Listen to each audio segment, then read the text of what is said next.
Primeiramente, boa noite a todos, queridos acadêmicos. É uma alegria para mim estar aqui hoje, proferindo algumas palavras para vocês, e me sinto muito honrada pelo convite feito a mim, por parte da colega professora Milena, na pessoa da qual eu saúdo os demais colegas docentes que fazem parte da mesa, e também na pessoa da qual eu saúdo direção e mantenedora aqui da nossa faculdade. Para mim é um grande prazer estar aqui hoje. Vocês que são meus alunos sabem que eu sou uma lady muito calma, né? Não me deixo levar por paixões, tal como esses 3 docentes que agora falaram a vocês. Me parece que um tanto quanto desproporcional a fala deles 3, porque estão como advogados, cada um por si, né? E aqui eu venho, como uma lady, que é o meu papel, a fim de ponderar o diálogo e o debate. Porque me parece, professor Gobi, professora Milena, professor Walter, que essa questão da legitimidade, o filho legítimo e legítimo, parece que não procede. E tem mais outra coisa, nessa distribuição da herança das 12 tribos de Jacó, eu não sei, mas ouvi dizer que na hora dessa partilha, o filho ilegítimo ficou com umas terras assim um pouco menos privilegiadas, professora Milena, né? Então é uma questão assim que me suscita algum desconforto. Por isso não falarei mais sobre ela, porque vou me ater ao ponto de vista do direito internacional, tal como me foi solicitado. O direito internacional, disciplina que suplanta qualquer expectativa de direito interno, como vocês bem sabem, né? Faz que refletamos algumas questões um pouco destacadas e diferenciadas, porque o ponto me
política,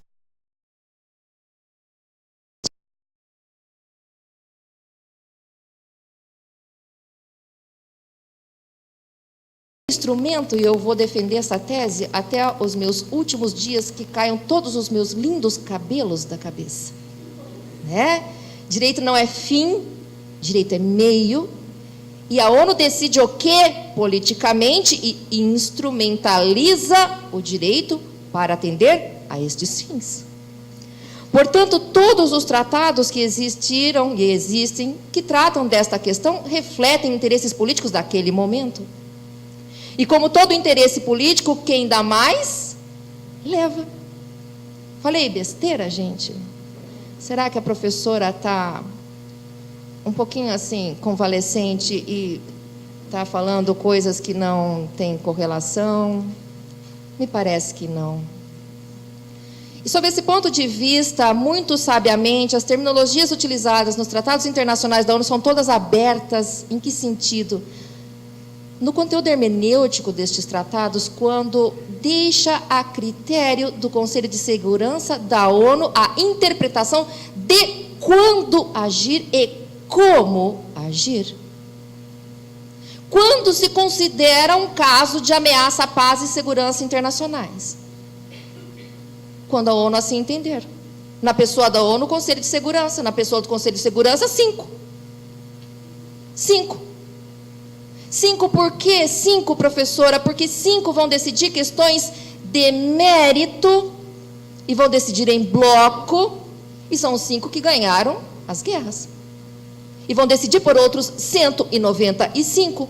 E você, país que ingressou na ONU, sabia disso? Então você ingressou porque você quis? Você sabia que dentro do Conselho de Segurança da ONU, você, país que ingressou, você estaria sujeito a essas decisões? A maior crítica à ONU é esta: não existe nenhum órgão jurisdicional ou político acima do Conselho de Segurança da ONU. O que eles decidem está decidido, portanto, o que eles entendem está entendido. Isto posto, cumpra-se. Simples assim. Terrível assim. Desnorteador assim. Desta forma. Portanto, é uma questão que nos leva a pensar em lideranças mundiais, potências mundiais. Sabemos todos que o Estado, figura jurídico-política na esfera internacional, goza do status de igualdade jurídica, pero no mucho.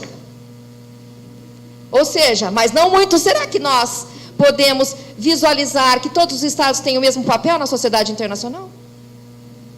Será que dentro do Conselho de Segurança da ONU tem 15 votando, 5 mandando, os outros 10 difícil será convencê-los do que é necessário politicamente?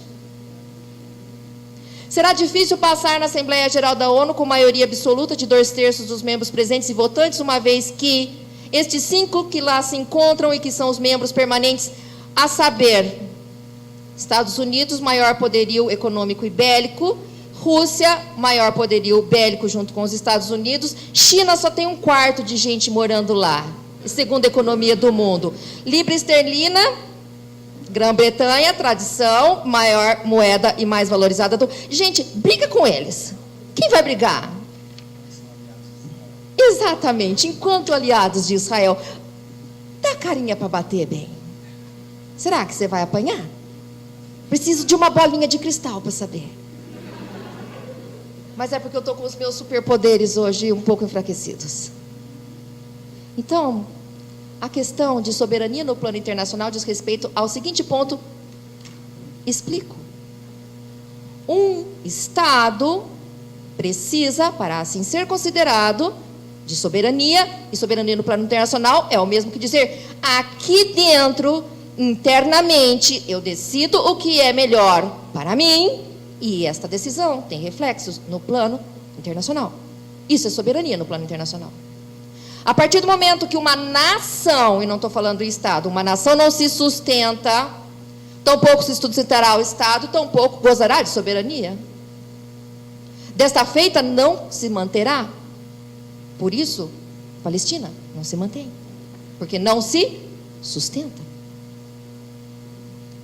O princípio da autodeterminação dos povos diz que é direito do Estado proteger as suas culturas, aquilo que reflete as suas tradições, o conjunto das mesmas.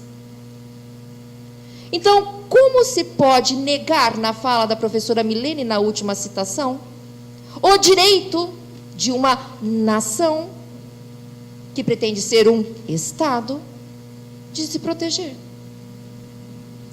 Tampouco se pode negar o mesmo a Israel. Como negar? Não há que se falar.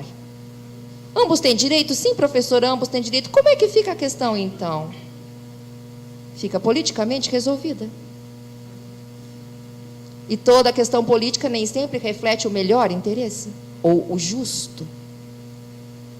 Por isso é difícil falar em justo, difícil buscar o justo, mas difícil ainda praticar o justo. Ainda mais quando se tem quem se tem como hegemônico na sociedade internacional e que dita a regra dentro do direito internacional. Como se falar em justo? Como se falar numa situação mais adequada e que reflita o bem comum? Também vou morrer advogando esta tese que o direito só serve para uma coisa, busca do bem comum. E uma vez que ele não atinge o bem comum, ele não serve para nada. Desculpe quem pensa o contrário. A partir do momento que o direito não atinge o bem comum, ele não atinge a função para o qual ele foi criado. Não escapa a essa minha argumentação o direito internacional. Portanto, o conjunto de tratados internacionais que se propõem para resolver essa questão não atinge o bem comum. Tanto não atinge o bem comum que a situação se encontra como está. De uma disputa que remonta às 12 tribos, lá atrás, aquela divisão não tão justa. Seja você um filho ilegítimo e lhe dê a menor parte da herança, será que você se sentirá satisfeito? Ainda mais quando o filho legítimo veio depois de você. Quem tem direito? Essas perguntas que eu estou fazendo não têm resposta imediata, nem nunca terão. Claro, isso depende de uma análise muito mais acurada, sob o ponto de vista histórico, evidentemente, sob o ponto de vista sociológico, evidentemente. Não escapam desta visão o ponto de vista econômico e principalmente político, porque estas questões se definem primeiro no plano político, depois econômico, depois jurídico. E o andar da carruagem é esse. Primeiro se define politicamente, depois economicamente, depois juridicamente, e vem o direito e vai salvaguardar os interesses, e a palavra é essa, e não direitos, vai salvaguardar os interesses nesta ordem, primeiro politicamente, depois economicamente, para aí juridicamente. A professora não está querendo destruir todos os seus castelos. Vou fazer isso quando você estiver no 5º ano. Tá? Por enquanto eu estou sendo bem lady, como eu disse, né? Muito suave. E aliás, eu devo registrar aqui uma queixa. Quando eu recebi esse convite, me foi falado que eu teria 20 minutos. Eu fiquei com uma raivinha. Porque 20 minutos não dá nem para começar, que dirá para terminar. E aí eu pensei, posso falar 20 horas, quiçá 20 dias, quiçá 20 anos. Mas a minha raiva se tornou absolutamente completa quando os meus colegas que antecederam a mim extrapolaram todo o seu tempo e toda a sua fala. E pior, quase que esgotaram o tema. E muitas questões que eu iria colocar, eles já colocaram, ficou muito chato para mim. Mas, né? Eu posso continuar? Ai, que bom. Vejam que existe cavalheiro no mundo. Meninas, não desistam. Nem vocês, meninos, não desistam também, tá? Nem de um lado e do outro. Há salvação para tudo nesta vida. Também para essa questão, oxalá.